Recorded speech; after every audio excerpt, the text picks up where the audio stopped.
1984 সালে গঠিত দক্ষিণবঙ্গের একটি জেলা যার নামকরণ করা হয় শরীয়তপুর। আর্থিক দিক থেকে কোনো অংশে পিছিয়ে নেই এই 1181 বর্গ কিলোমিটারের এই ছোট্ট জেলাটি। আর সেই শরীয়তপুরের একটি ধনী উপজেলা নড়িয়া, যেটিকে বলা হয় দ্বিতীয় ইতালি।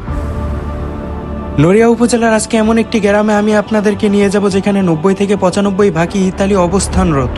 এক কথায় এটিকে ইতালি গ্রাম বলা যায়, কারণ তাদের জন্মের পরে একটাই টার্গেট থাকে যে জীবনের কোনো একটা সময় তাদেরকে ইতালি যেতেই হবে। সেই গ্রামটি হলো নড়িয়ার ভূমকারা ইউনিয়নের নলতা গ্রাম, যেই গ্রামের প্রতিটা ফ্যামিলিতে কেউ না কেউ ইতালিতে থাকে। বিলাসবহুল ডুপ্লেক্স ডিজাইনের এই বড় বড় বাড়িগুলো দেখলে অবাক হবেন আপনিও, তবে হতাশ হবেন তখনই যখন এই এলাকার রাস্তাগুলোর দিকে আপনি তাকাবেন। রাস্তাগুলোর অবস্থা দেখলে আপনার মনে হবে যে উন্নত জেলাগুলো থেকে প্রায় 200 বছর পিছিয়ে আছে এই এলাকাটি। তো চলুন এই এলাকার একজন বৃদ্ধ লোকের থেকে এই এলাকা সম্পর্কে কিছুটা জানবো।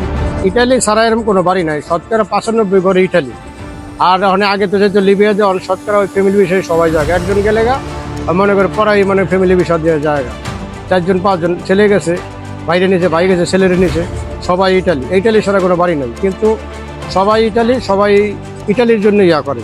এরকম জন্য কোনো জায়গায় সৌদির মধ্যে কেউ যাইব না, সব ইটালি, ইটালি ছাড়া কোনো জায়গা নেই। তার ভাষ্য মতে যতটুকু জানতে পারলাম এই এলাকার মানুষের মূল লক্ষ্যই হচ্ছে ইতালি। আমি এখন আছি এক ইতালি প্রবাসীর বাড়িতে, যেই বাড়িটির ডিজাইন আর নান্দনিক সৌন্দর্য দেখে মুগ্ধ হবেন আপনিও।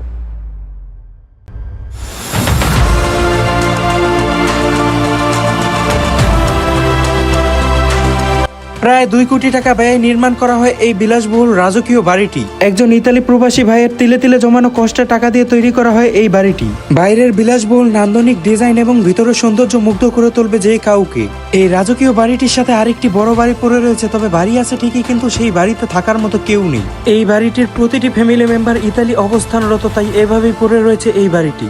এই এলাকার প্রতিটা বাড়িতে গেলে আপনি 2-1 মহিলা মানুষ ছাড়া কোনো পুরুষ মানুষ পাবেন না, কারণ প্রতিটা মানুষই বেছে নিয়েছে ইতালিকে বসবাস করার জন্য। আমি এখন আছি আরেকটি ইতালি প্রবাসীর বাড়িতে, যাদের বাড়ি আছে ঠিকই, তবে বাড়িতে থাকার মতো কেউ নেই। এই এলাকার বেশিরভাগ বাড়িগুলোর অবস্থাই ঠিক এমন, দেখে মনে হবে যেন পরিত্যক্ত কোনো গ্রামে ঢুকে পড়েছেন। এই এলাকার চায়ের দোকানগুলোতেও অন্য এলাকার মতো আড্ডা জমে না, কারণ প্রতিটা দোকানই থাকে নীরব শুনশান। নলতা গ্রামে সুন্দর ছোট্ট দৃষ্টিনন্দন একটি মসজিদ রয়েছে।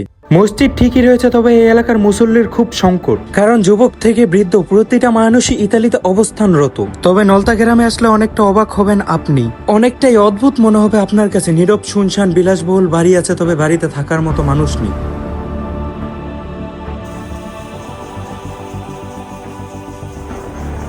তো বন্ধুরা, আজকের ভিডিও এই পর্যন্তই। দেখা হচ্ছে নতুন কোনো ভিডিওতে নতুন কোনো জায়গায়।